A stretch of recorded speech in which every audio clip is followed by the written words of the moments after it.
Yeah, we were doing about 400 hours of agency usage a week Okay. when I started here 6 months ago. Last week we were at 103. The week before we were at 95. Wow. So we've decreased agency uses by about 75% already Wow. since I started in the last 6 months.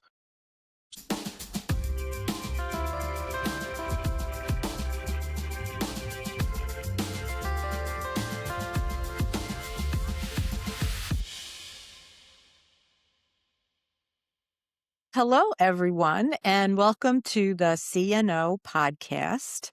We have been doing a series of these podcasts with CNOs all over the country, and our goal is to share their sage wisdom, what works, what doesn't work. Our listeners are aspiring CNOs, tenured CNOs, new CNOs. We all love learning from each other. So let me turn this over to Dave Mayer, who is my partner on these podcasts. Hey, welcome to the number one CNO podcast in the world. We're also the only CNO podcast in the world, so we are truly a one-on-one. But I'm really excited that usually we talk with CNOs. We say, "Hey, give us your whole life story. Talk to us about all the things you did leading up to be a CNO. What are you looking forward to in the future?" Inevitably, kind of the most interesting part of the conversations, and if you look at any kind of CNO or nursing kind of research or surveys, they all say the hardest thing to do is to hire and to retain. So we know that's all top of mind for you. So we're going to do a special edition of hiring and retention. And I don't think I can think of a better person to have talking than Rob Fisher, who's the CNO of Whittier. And here's why. So I had talked with the team at Whittier almost about a year ago. And at the time, there was a different CNO there. And there are a lot of agency staff, a lot of per diem. They needed a ton of nurses. And and then I checked in with Whittier about 2 months ago, and I actually visited the hospital and was asking them all about their nursing needs and how many needs they have. And I met this new guy, Rob. He looks tough, but he's actually a gentle giant. And he's like, "Yeah, we're good. We don't really need any nurses." And it's the first time ever I've ever heard any kind of nurse leader say that. And I was like, are we in the 1950s, or like, what is going on? Are you paying in gold bars, or like, I don't know. Is this like a Google campus so I don't know what was going on, but I said, "Rob, we got to get you on the podcast." And he'd only been there for 4 months at the time. So I was like, "You'd probably take the rest of the year off." But we're really excited to have him here now to really just kind of get a breakdown of what he changed, how he went into the organization, what he did, what worked, what didn't, maybe what he did in his past organizations that worked that he could rely on, and hopefully come away with some really insightful things for all of you to try, right? And so with that, let's get started. So welcome, Rob. Hello, thank you for having me. Yeah. So first, why don't you give us a little bit of background about Yeah, yourself? sounds good. So obviously, name's Rob Fisher. So I came to Whittier Hospital, Haverhill, Massachusetts, August 1st. Previously, I had been at Mass General Salem Hospital for the past 8 years or so, 8, 9 years. I started there as a nursing supervisor after I had previous clinical experience, was in that supervisory role for probably 2 years or so, to which then I ended up moving into a nursing director role over there, overseeing IV therapy, infusion center, wound team at multiple locations, and then quickly ended up taking over one of the cardiology floors after there was some shuffling of some of the units. So it's probably one of my first times of rebuilding an entire unit, just because everything was flip-flopped from different units. And so there was various staff members that were left behind that didn't go to the next unit. And then obviously current staff members that were staying and kind of rebuilding that team. And so I had the pleasure of rebuilding that unit for about a year. And after that happened, we ended up deciding to build a whole brand new building, to which they said, "Rob, can you go take over the brand new cardiology unit, 24 bed, all private room, state of the art unit?" And why would I say no? So I was able to bring about 60% of my staff. We went from like a 40 bed unit to 24 beds. So I had the pleasure of bringing, about 60% of the staff went over to that nice 24 bed private unit and stayed there for better half of 6, 7 years. And then recently moved over to Whittier on August 1st. All right. That's So on you. From what Dave said earlier, it sounds like you found yourself rebuilding again. Rebuilding again, yeah. So I mean, had just previous education. I have a master's in science and nursing, MBA in healthcare management. So kind of blending the leadership in clinical roles. Coming here, amazing institution. I have to say, family environment. But when I first asked for a position control, there were I want to say we have about 36 to 40 FTEs to operate this place from a nursing standpoint, and we had 10 full-time FTEs filled, and the rest was operated by per diems as well as agency nurses. Wow. So Can you tough tell group. the audience a little bit about Whittier? Because Yeah, when you hear 40 FTEs is the budget, it's like, oh, what's happening there? So yeah. tell So us a we little about that. So we are a 60-bed facility. We have a 25-bed LTAC, long-term acute care side of the hospital. So hospital patients, all the patients have to have at least 3 overnights in an ICU to be admitted to our LTAC side. We then have a 35-bed IRF unit, which is intensive rehab. We see a lot of post-stroke, complete knees, hips, that sort of stuff. So encompasses 60 beds. And then downstairs, we have a transitional care unit that's operated by another licensure, another administrator, another chief nursing officer, 20 beds, more SNF level of care.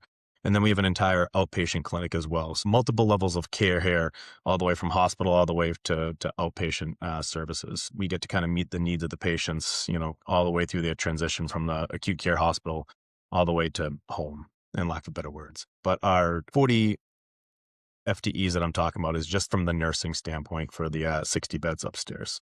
Wow, I bet the community has to be thrilled with having all of that in the community because you don't see the, the whole continuum of care in one place often.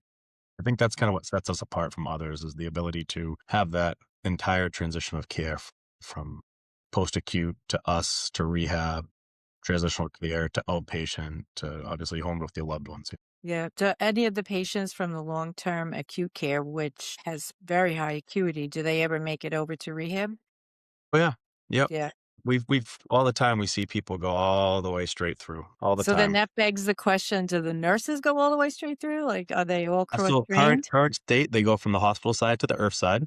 Our next goal will be to cross train all the way from the transitional care unit to upstairs is what we say, because transitional care unit's on the first floor, we're on the second floor. Once we have obviously all our nurses and everything oriented up here, we're going to start cross training people from the TCU up here. There's different medical records and stuff that are used in terms of us transferring down there. I think the acuity standpoint obviously is later on the SNF side, but for regs and requirements and policy stuff, the nurses kind of need to know that as well as obviously understanding the medical record and that kind of stuff. But the goal is to cross train so we can have nurses flow through all the way around, and that just helps out with staffing and that kind of stuff. Yeah, I've never worked long-term care, and I know it's highly regulated. I think acute care is highly regulated, but I think long-term care might be even more highly regulated Yeah. sometimes. And it's Yeah. funny because like our LTAC is under like hospital regulations. So that Mhm. those regs on our IRF are pretty much hospital, but the TCU completely Right. different That's different. regulations. That's long term. It's completely different now. Yeah. All right. I'm going to turn this over to Dave because I know he is dying to get Yeah. in That's there. right. Solve your staffing problem. Yeah, so you get in day one, you get the position report. You're like, I thought it was bad. I didn't know it was this bad. What was going through your head? Boy, I got some work to do. Yeah, I was like, I got my work cut out for me here. That's kind of what was going through my head. And so Yeah. as I started running numbers, I went, okay, all right. So this is how we're going to start. That's good. Yeah. And I think, a lot of us know like having that many people on agency and number one, it costs way more, but also I think what people find is people are there for 13 weeks and then they're gone. So you can't really build this culture that you probably need to, get your clinical scores where you need to get them and things like that. And so there's a lot of reasons, right, to kind of bring in your own crew. So what did that playbook look like? Talk to me and how So many are on agency now? 6. 6. Okay, wow. So So we had entire about 24 or something yeah. FTEs. Yeah, Okay. we were Wow. doing about 400 hours of agency usage a week. Okay. when I started here 6 months ago. Last week, we were at 103. The week before, we were at 95. Wow. So we've decreased agency uses by about 75% already Wow. since I started in the last 6 months. So that's All obviously right. So a tell us the savings rate secret. Break it there down. Break is it down from great. day one to where we are now. What did you do? Yeah. So I think the starting point was understanding what was previously done Yeah.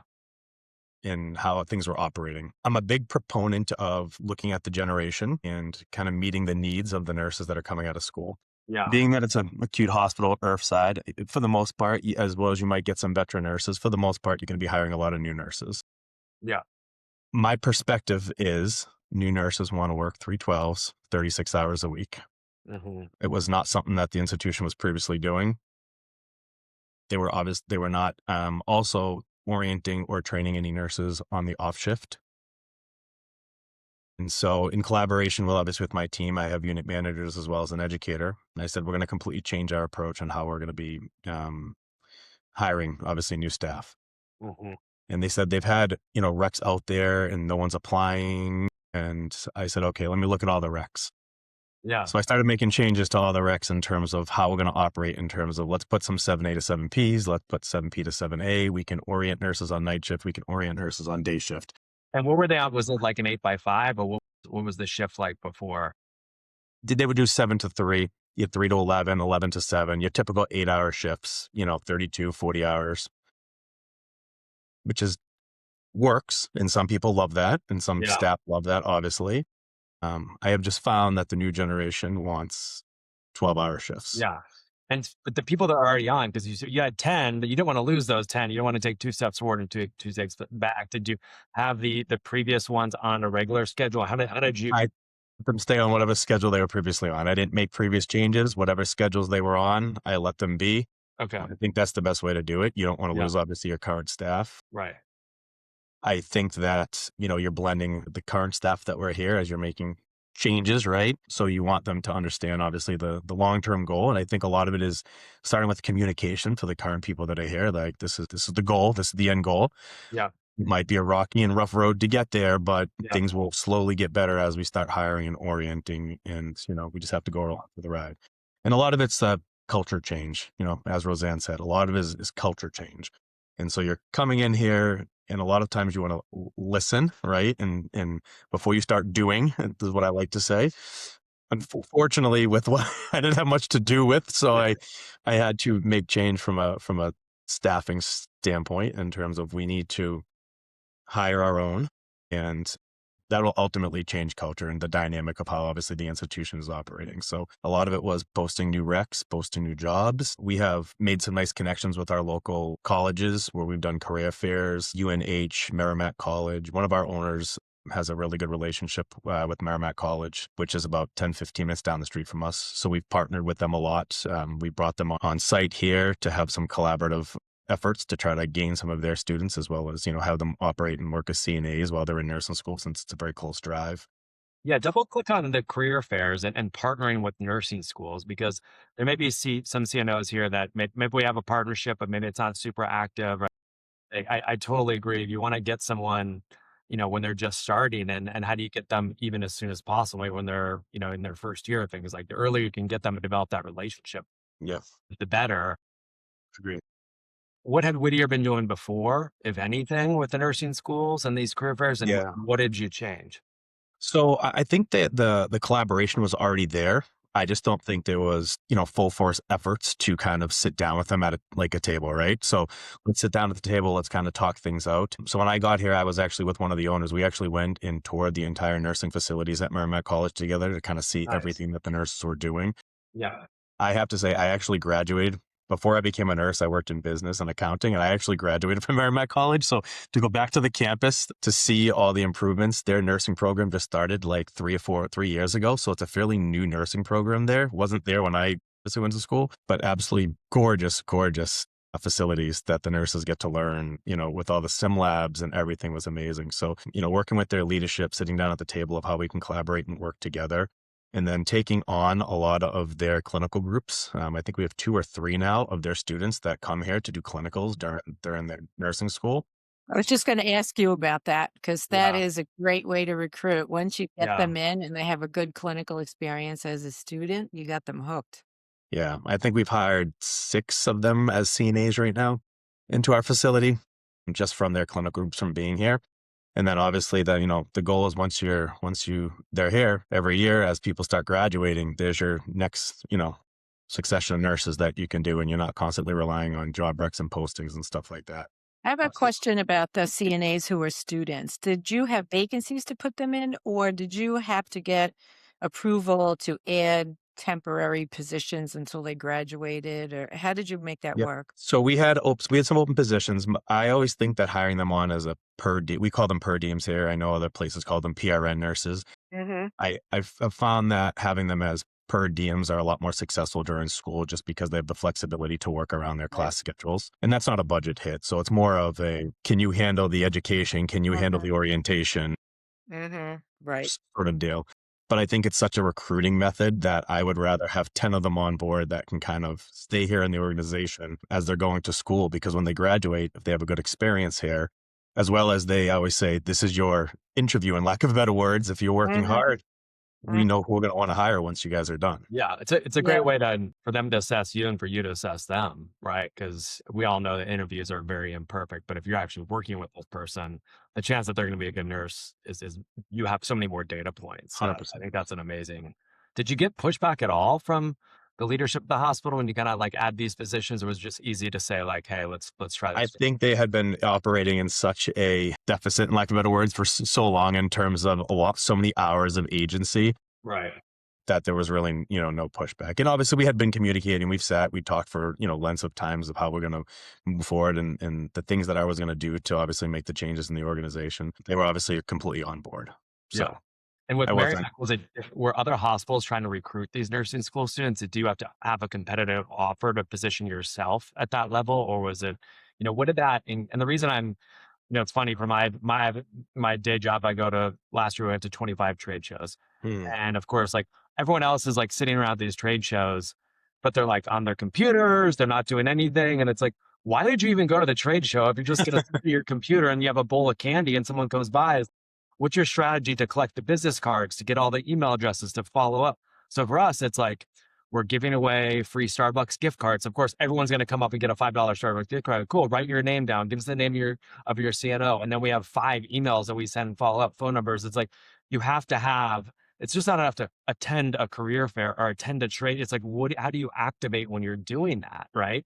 Otherwise, why did you even attend? You're actually making your company look bad. And you have some guy sitting down and the guy got to the computer. So it's like, that's why I'm double clicking here. Cause it's like, it's not just the career fair. It's what are you doing before to Yep. tell people about, hey, we're going to be this career fair. What are you doing after? And then once you even get them, like, what is your strategy? If you identify someone who's a really good CNA, like, okay, director of nursing, like you need to convert 80% of your CNAs that we've identified as high value targets. Otherwise, like we're going to have a conversation. So I would just love to, because it seems like that's a big channel for you. So really unpack Yeah. for me, maybe just kind of the relationship with the nursing school, the activation at the nursing school. And then once they're there, like what is the strategy to really convert them? Yeah, I think it started right at the top of us sitting down with obviously the leadership at Merrimack. And because we are literally like 10 minutes down the street from them, Yeah. and our owners obviously on like their board there, we had a nice, the relationship's been plentiful in lack of better words. And so right from the get-go, it was all about, how many clinical students or how many clinical groups can we get here? And my perspective is as many as you can fill. Yeah. I'd rather have more students here than once they're here. I think our educator does an awesome job of working, collaborating with the clinical instructor. Yeah. I myself go around and talk to the clinical instructors as well as some of the students. And obviously we present a good front in that regard to kind of obviously capture them from their clinical groups to try to stay Yeah. on board and kind of operate obviously as a CNA, come on board as a CNA. Yeah. And because it's so close, there's not a lot of options Yeah. in terms of hospital level of care that's 10 minutes from where they're obviously going to college. And Yeah. although Merrimack is great, it's a large university. People travel all over the place to come to Merrimack. It's still that community outside of Boston community field hospital. Campus. So to have a hospital setting 10 minutes down the street that you can obviously get some hours, get some experience, as you go to nursing school, you're doing your clinicals there, you kind of become comfortable. A lot of new people live local as well in like the Merrimack Valley kind of area in the Hampshire area. Yeah. And so that's kind of how it's been nice and easy to capture some of these students. And I think we've captured maybe in the 6 months I've been here, maybe like 6 or 7 students have come on board as CNAs at this point in time. So in a 6 month period, that's not a bad thing. Yeah. Do you Yeah. have a conversion rate for them, or is it too soon because we're not at the end of the semester? I think it's too soon at this point in time, just because they're still all in school. None of them have actually graduated yet. So my Okay. conversion rate currently is 0 from CNA to RN. Mm-hmm. But But it's this was too just early. ones that we've previously, I guess they were having a hard time even capturing the students here. But I think as we started taking more clinical groups and actually getting them into the hospital setting, we were able to turn some of that over. And so that's kind of where the focus has been at this current state, is to capture as many of them as possible to come work as CNAs. And then I think most of them are like 2nd and 3rd year students. So hopefully in the next year or two, we'll kind of see that, conversion rate of how many we can actually flip into RN. Is it a bachelor's program? Bachelor's program, yes. It is. Oh, cool. Wow. That's So let's talk about RNs. So Yeah. that's your RNs. CNAs. Let's talk I about will somehow. just it's like double click or kind of affirming your approach. It's like you got to get people very early.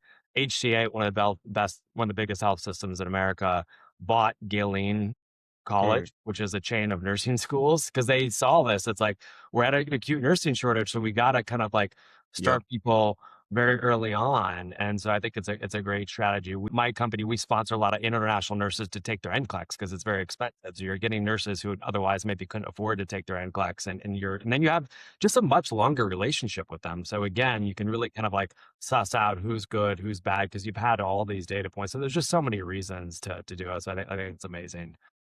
Sorry, Roseanne, go for it. No, that's okay. Hey, I was a nursing assistant in nursing Me too. school. I would do that again if I was starting my life over again. That I learned so much I in agree. that role. I I would think never have you been can tell the able. nurses that have been nursing assistants versus the ones who have Yeah. not. I I don't know myself how was a you nursing assistant for transition 3 from years, and so school to an RN job without doing that, right. honestly. Yeah. All right. Okay. Let's get to RNs. I'm All right. really anxious to hear how you did that. So I think, like I said, the starting point was obviously changing job recs and then obviously getting our name out there. By putting on 12-hour shifts, I'll be honest with you, the interviews started flowing, in lack of a better words. Kind of That's crazy. meeting just that one change of 12-hour shifts. We used a lot of like Indeed job postings, and I think that changed a lot. And so I feel like we have a really good process of kind of being more aggressive in our recruitment strategy between going to colleges, Indeed, obviously Merrimack, UNH was another one, and kind of showing that aggressive approach, as well as multiple recs out there, 12-hour shifts, kind of meeting the demand of what the culture kind of wants. And once we get them in the building, I think we present very well of just the opportunities and I want to say transformational kind of leadership style of how we're presenting the organization and where we want to go for the future, from a hospital setting all the way to the outpatient setting. There's lots of area room for growth.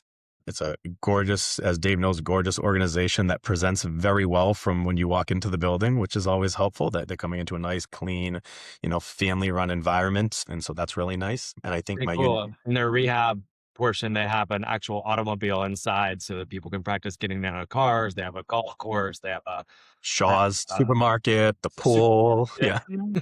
So pretty Very cool. different than you would normally see when you come into an Yeah. institution. So Like I could just live here. I yeah, got the supermarket. We got the bedroom, everything. exactly. So we have a nice, bistro with food, and that's obviously really, really helpful. So it Are presents there, very well. when you say you present well, like what recommendations would you have for other CNOs? Like, how do I present well? Like, what does that mean? Does that mean like I'm walking out and greeting you and shaking your hand? Like we're doing the tour, like we're doing the, like We tour. So that's like specific. 100%. Yeah, 100%. So I would say, we greet right at the front door. We bring them right into the building. We do a tour of our entire building, every unit. We do a walk around of every aspect of the building. And you do So they that kind of get a sense of what or they're walking after, into. or like what's your recommendation? Do that first or do it? But So they actually do the tour first. We show the whole building first, where you're going first, versus kind of, I think that also eases, you walk into an interview, you're stressed, you're overwhelmed. These are a lot of times new nurses that are just extremely stressed and overwhelmed, trying to get their very first job in the career. So try to ease the tension of that kind of interview process where you're not kind of just going right at them. Yeah. We kind of do a tour and show them the entire facility. So they kind of get that sense before we obviously sit down and actually have a conversation.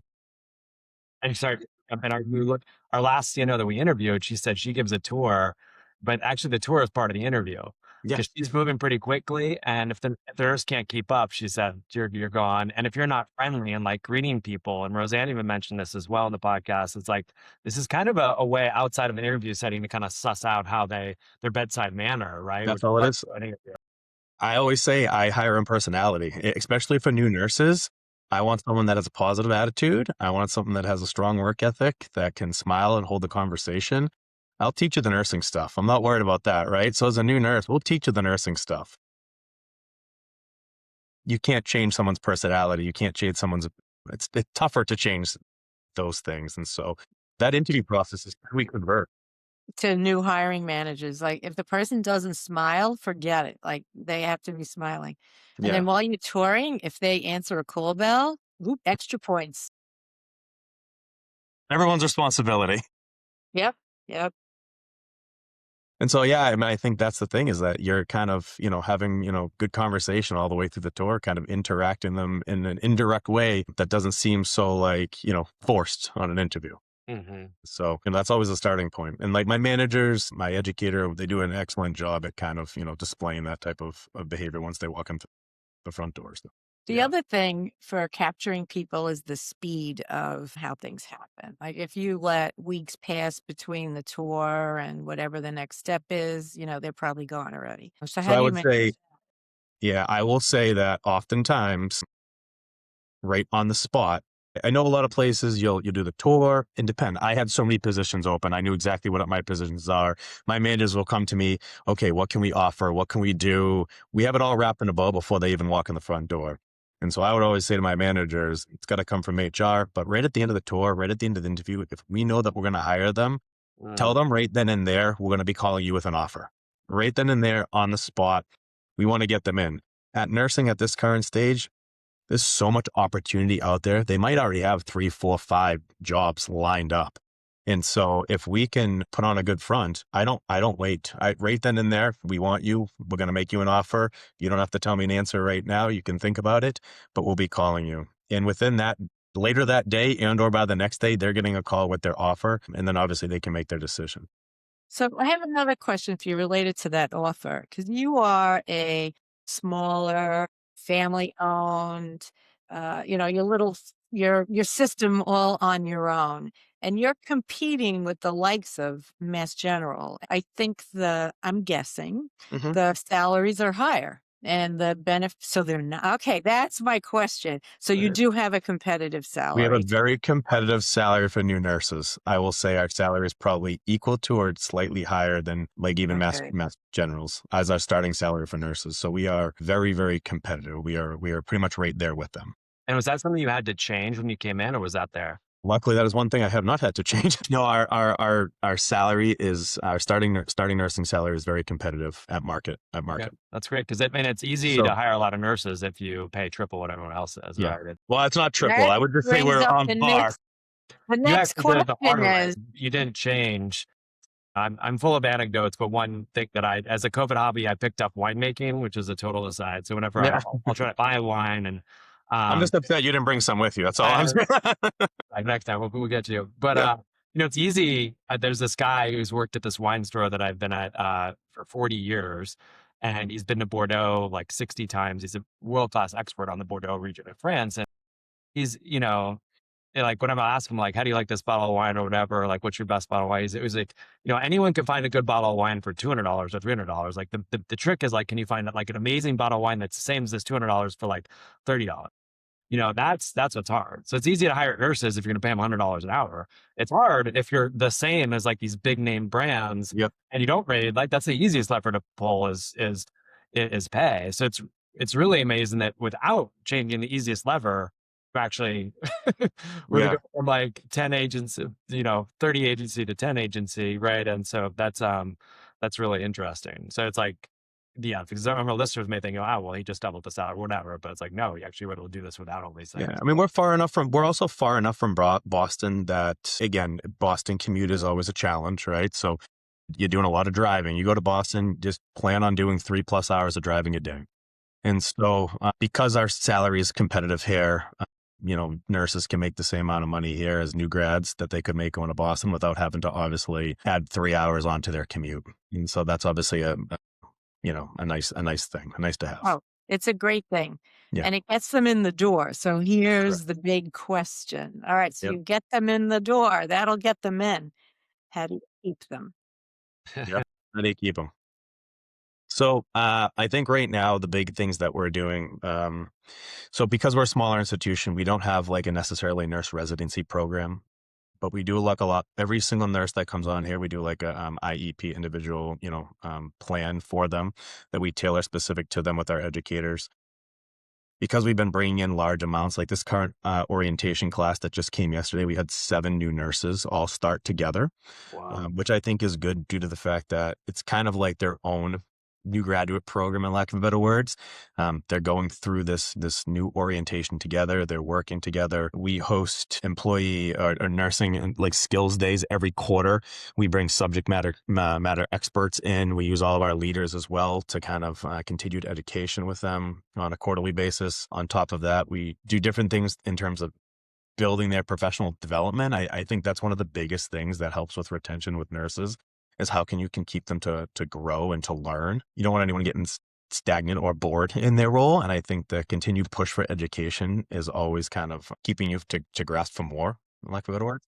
And so we do I've a been lot. there. How do you? Because one of my challenges as a leader, and I've managed a much smaller team now, but I've had like 800 people in the team, and it's like your perception of if someone's bored or not maybe is not the same as theirs. Or how do you actually see if someone's bored? Like, what are the data points that you're looking at? These early warning signs? Are there customer So satisfaction? yeah, oftentimes with the new nurse, I do sit downs with them. Yeah, Every like 30 days, we do sit down. So if orientation's 12 weeks, which is what we usually tend to do, every 30 days I do sit downs. How are things going? I want to hear from them, good or bad. I mean, I would say it's a open, honest, speak freely.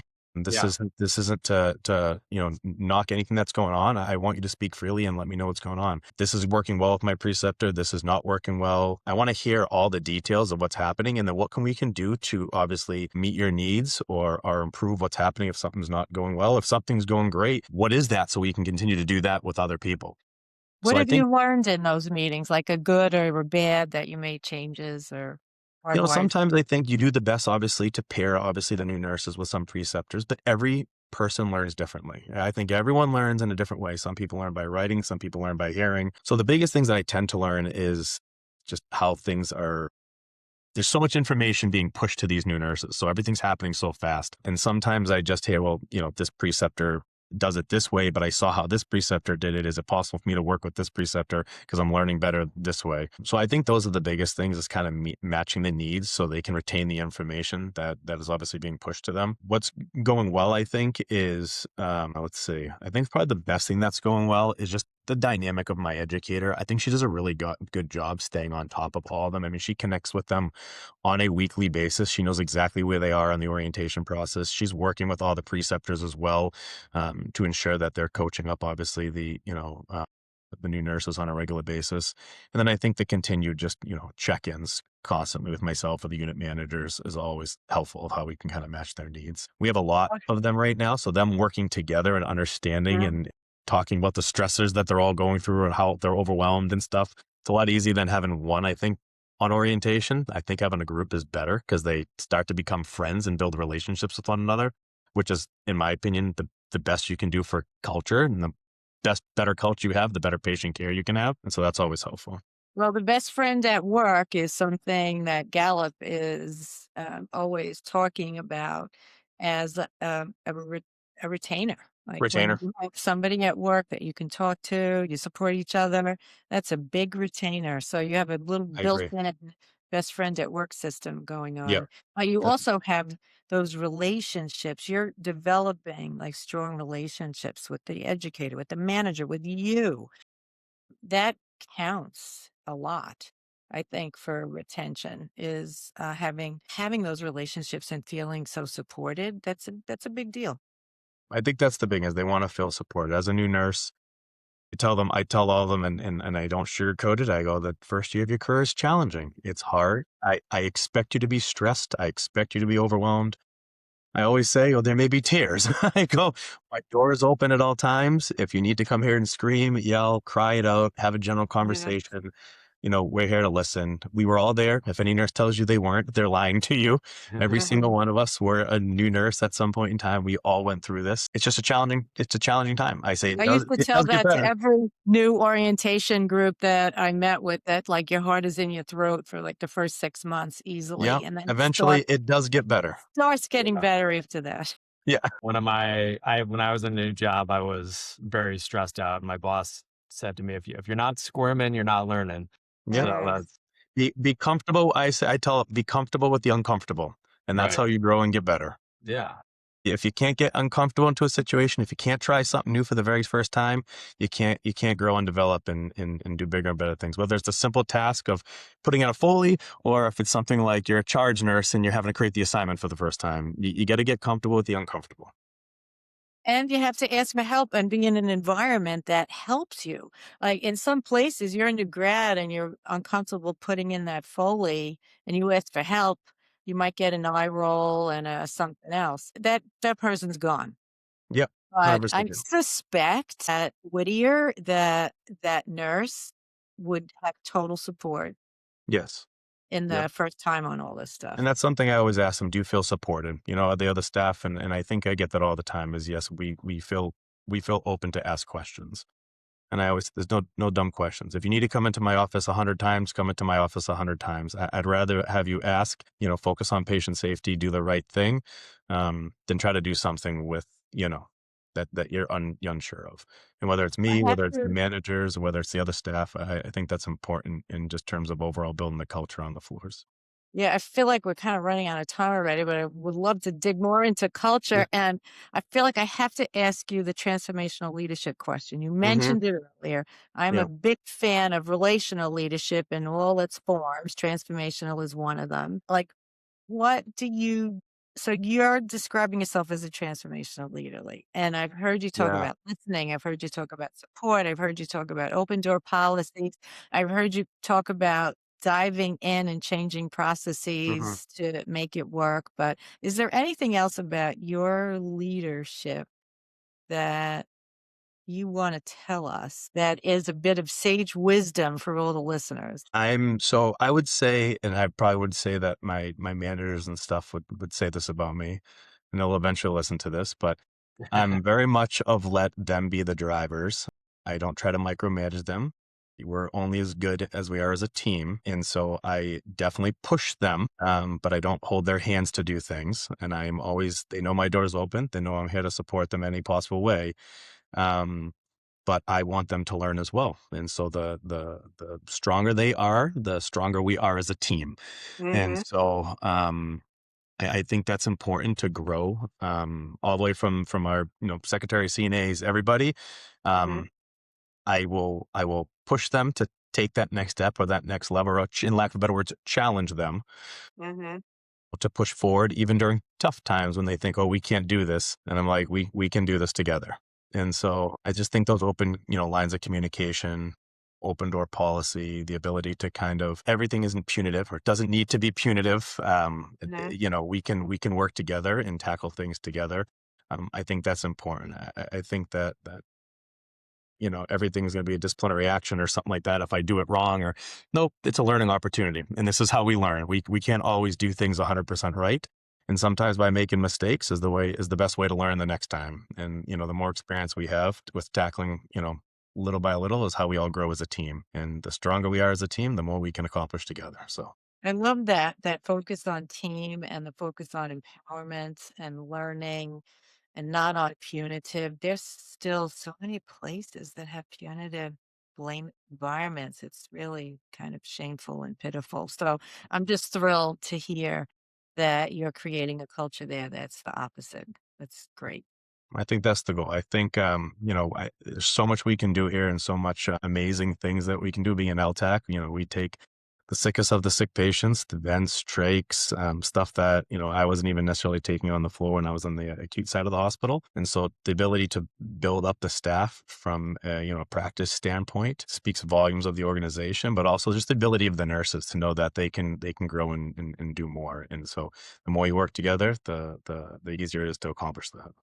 That's amazing. This has been amazing stuff here. Before we wrap up, you've only been here 6 months. You've done so much. Yeah. What are you looking forward to doing the next 6 months, the next couple of years? Kind of what's top of your Yeah. list to implement that you haven't tried yet, but probably has worked from your previous stops? Yeah, so I think, the big thing is obviously we started off with 400 agency hours. We're down to about 100. So my goal is to obviously, remove agency from the organization.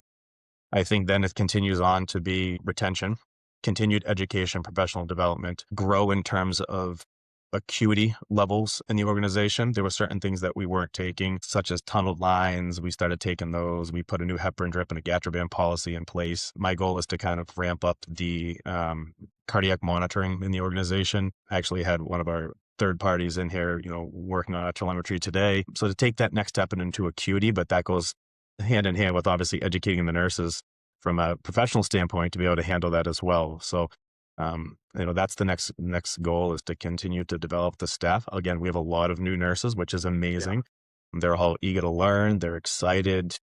They are bringing our culture and the teamwork to where it is right now, which is so amazing to see, building those relationships with the managers and each other. So that's awesome. So obviously kind of getting staffing to where it needs to be. So everyone can take a breather, which will be great. But we're, on our way compared to what we were obviously 6 months ago. And then I think it's the continued professional development, obviously the growth of the staff to be able to kind of, take it to the next level. That's Well, your awesome. background in cardiac acute care Yeah, probably helps. it does. You It's know my what it passion. is and what it means and how to do it. So that Exactly. will help push that agenda. 100%. Yeah. That's great. Well, thank you so much, Rob. We learned a lot. So I think to sum up, lessons for our CNOs, invest in those nursing school relationships, go to those career fairs, talk with the leaders, and open up CNA roles, right? Get people in there early, get them training early, start them young, and then convert them. Obviously, if you haven't yet moved to the shifts that the new people want, right? You gotta meet the nurses where they are. Exactly. 12-hour shifts, free candy in the break room, whatever it Always. is. Make your hospital very Instagrammable. That'll Yeah, probably right. I love kind of all the thoughts around like how do you invest? You got to keep them not bored. So how do you position the career development? How do you do these quarterly skill days is really interesting. I love just this idea around this open door policy, and not just, it's one thing to say I have an open door, but actually schedule things every 30 days, because maybe people won't go, but if you have it actually on a schedule, then it kind of trains them and gets them comfortable and things like that. So great feedback. We really appreciate the time, and I'm excited to check in with you in 6 months and see where you are. And so we appreciate it.